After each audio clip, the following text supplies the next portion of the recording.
Chapter 40 The Ape Gigans. It is difficult for me to determine what was the real time, but I should suppose, by after calculation, that it must have been 10 at night.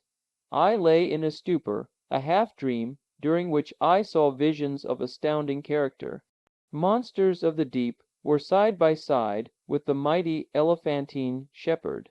Gigantic fish and animals seemed to form strange conjunctions.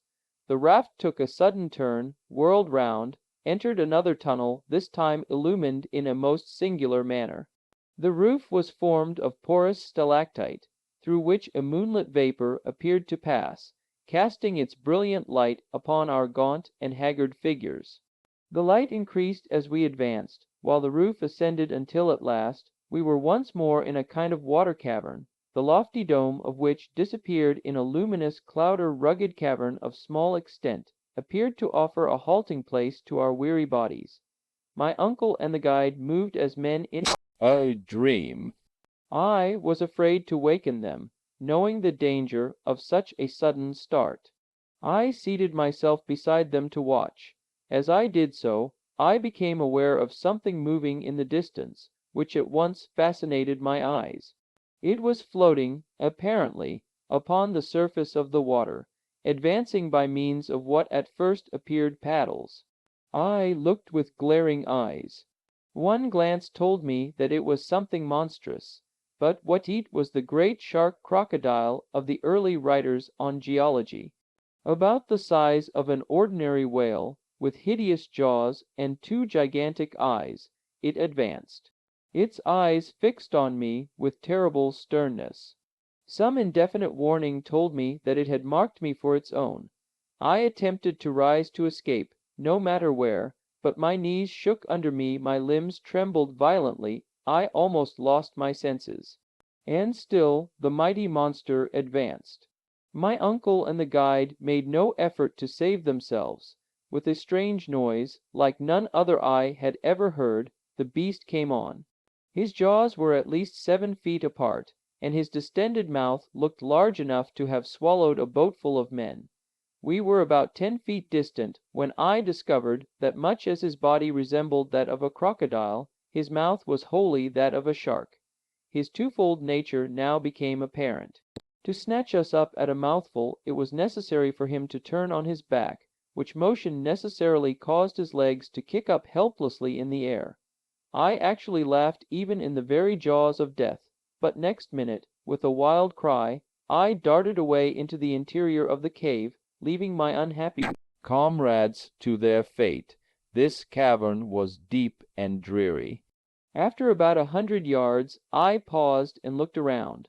The whole floor, composed of sand and malachite, was strewn with bones, freshly gnawed bones of reptiles and fish, with a mixture of mammalia. My very soul grew sick, as my body shuddered with horror. I had truly, according to the old proverb, fallen out of the frying pan into the fire. Some beast larger and more ferocious even than the shark-crocodile inhabited this den. What could I do? The mouth of the cave was guarded by one ferocious monster, the interior was inhabited by something too hideous to contemplate. Flight was impossibly one resource remained, and that was to find some small hiding place, to which the fearful denizens of the cavern could not penetrate. I gazed wildly around, and at last discovered a fissure in the rock, to which I rushed in the hope of recovering my scattered senses. Crouching down, I waited shivering as in an ague fit. No man is brave in presence of an earthquake, or a bursting boiler, or an exploding torpedo. I could not be expected to feel much courage in presence of the fearful fate that appeared to await me. An hour passed. I heard all the time a strange rumbling outside the cave. What was the fate of my unhappy companions it was impossible for me to pause to inquire. My own wretched existence was all I could think of. Suddenly a groaning, as of 50 bears in a fight, fell upon my ears. Hisses, spitting, moaning, hideous to hear, and then I, Sonover, were ages to pass over my head. Shall I forget the horrible apparition? It was the Ape Gigans, 13 feet high, covered with coarse hair of a blackish brown. the hair on the arms, from the shoulder to the elbow joints, pointing downwards, while that from the wrist to the elbow pointed upwards, it advanced. Its arms were as long as its body, while its legs were prodigious. It had thick, long, and sharply pointed teeth like a mammoth saw. It struck its breast as it came on, smelling and sniffing, reminding me of the stories we read in our early childhood of giants who ate the flesh of men, and little boy-suddenly it stopped. My heart beat wildly, for I was conscious that, somehow or other, the fearful monster had smelled me out, and was peering about with his hideous eyes to try and discover my whereabouts. My reading, which as a rule is a blessing, but which on this occasion seemed momentarily to prove a curse, told me the real truth. It was the Ape Gigans, the antediluvian gorilla. Yes, this awful monster, confined by good fortune to the interior of the earth, was the progenitor of the hideous monster of Africa. He glared wildly about, seeking something, doubtless myself. I gave myself up for lost. No hope of safety or escape seemed to remain. At this moment, just as my eyes appeared to close in death, there came a strange noise from the entrance of the cave, and turning, the gorilla evidently recognized some enemy more worthy his prodigious size and strength. It was the huge Shark-Crocodile, which, perhaps having disposed of my friends, was coming in search of further prey. The gorilla placed himself on the defensive, and clutching a bone some 7 or 8 feet in length, a perfect club, aimed a deadly blow at the hideous beast, which reared upwards and fell with all its weight upon its adversary. A terrible combat, the details of which it is impossible to give, now ensued. The struggle was awful and ferocious. I, however, did not wait to witness the result. Regarding myself as the object of contention, I determined to remove from the presence of the victor. I slid down from my hiding place, reached the ground, and gliding against the wall, strove to gain the open mouth of the cavern. But I had not taken many steps when the fearful clamor ceased, to be followed by a mumbling and groaning which appeared to be indicative of victory. I looked back and saw the huge ape, gory with blood, coming after me with glaring eyes, with dilated nostrils that gave forth 2 columns of heated vapor. I could feel his hot and fetid breath on my neck, and with a horrid jump awoke from my nightmare sleep. Yes, it was all a dream. I was still on the raft with my uncle and the guide. The relief was not instantaneous, for under the influence of the hideous nightmare my senses had become numbed.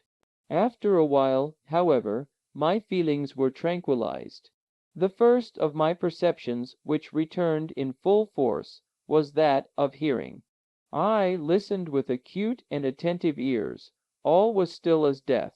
All I comprehended was silence. To the roaring of the waters, which had filled the gallery with awful reverberations, succeeded perfect peace. After some little time my uncle spoke, in a low and scarcely audible tone. "Harry, boy, where are you? Am here," was my faint rejoinder. "Well, don't you see what has happened? We are going upwards." "My dear uncle, what can you mean?" was my half-delirious reply. "Yes, I tell you we are ascending rapidly. Our downward journey is quite checked." I held out my hand, and, after some little difficulty, succeeded in touching the wall. My hand was in an instant covered with blood. The skin was torn from the flesh. We were ascending with extraordinary rapidity. "The torch, cried the professor. "Wildly it must be lighted." Hans the guide, after many vain efforts, at last succeeded in lighting it, and the flame, having now nothing to prevent its burning, shed a tolerably clear light. We were enabled to form an approximate idea of the truth. "It is just as I thought," said my uncle, after a moment or two of silent attention. "We are in a narrow well, about 4 fathoms square. The waters of the great inland sea, having reached the bottom of the gulf, are now forcing themselves up the mighty shaft. As a natural consequence, we are being cast upon the summit of the waters. That I can see," was my lugubrious reply, "but where will this shaft end? and to what fall are we likely to be exposed of, that I am as ignorant as yourself? All I know is, that we should be prepared for the worst. We are going up at a fearfully rapid rate. As far as I can judge, we are ascending at the rate of 2 fathoms a second, of 120 fathoms a minute, or rather more than 3½ leagues an hour. At this rate, our fate will soon be a matter of certainty. No doubt of it, was my reply. The great concern I have now, however, is to know whether this shaft has any issue.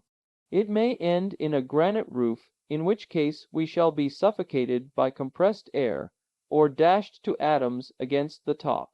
I fancy, already, that the air is beginning to be close and condensed. I have a difficulty in breathing. This might be fancy, or it might be the effect of our rapid motion, but I certainly felt a great oppression of the chest. Henry, said the professor, I do believe that the situation is to a certain extent desperate. There remain, however, many chances of ultimate safety, and I have in my own mind been revolving them over, during your heavy but agitated sleep. I have come to this logical conclusion: whereas we may at any moment perish, so at any moment we may be saved. We need, therefore, prepare ourselves for whatever may turn up in the great chapter of accidents. But what would you have us do? I cried. Are we not utterly helpless? No, while there is life, there is hope. At all events, there is one thing we can do: eat, and thus obtain strength to face victory or death. As he spoke, I looked at my uncle with a haggard glance. I had put off the fatal communication as long as possible. It was now forced upon me, and I must tell him the truth. Still I hesitated. Eat, I said, in a deprecating tone, as if there were no hurry. Yes, and at once. I feel like a starving prisoner, he said, rubbing his yellow and shivering hands together. And, turning round to the guide, he spoke some hearty, cheering words, as I judged from his tone, in Danish. Hans shook his head in a terribly significant manner. I tried to look unconcerned. What, cried the professor, you do not mean to say that all our provisions are lost? Was my lowly spoken reply, as I held out something in my hand. This morsel of dried meat is all that remains for us 3. My uncle gazed at me as if he could not fully appreciate the meaning of my words. The blow seemed to stun him by its severity. I allowed him to reflect for some moments. Well, I said, after a short pause, what do you think now? Is there any chance of our escaping from our horrible subterranean dangers? Are we not doomed to perish in the great hollows of the center of the earth? But my pertinent questions brought no answer. My uncle either heard me not, or appeared not to do so, and in this way a whole hour passed. Neither of us cared to speak. For myself, I began to feel the most fearful and devouring hunger. My companions, doubtless, felt the same horrible tortures, but neither of them would touch the wretched morsel of meat that remained. It lay there, a last remnant of all our great preparations for the mad and senseless journey. I looked back, with wonderment, to my own folly. Fully was I aware that, despite his enthusiasm, and the ever-to-be-hated scroll of Saknussemm, my uncle should never have started on his perilous voyage. What memories of the happy past, what previsions of the horrible future, now filled my brain!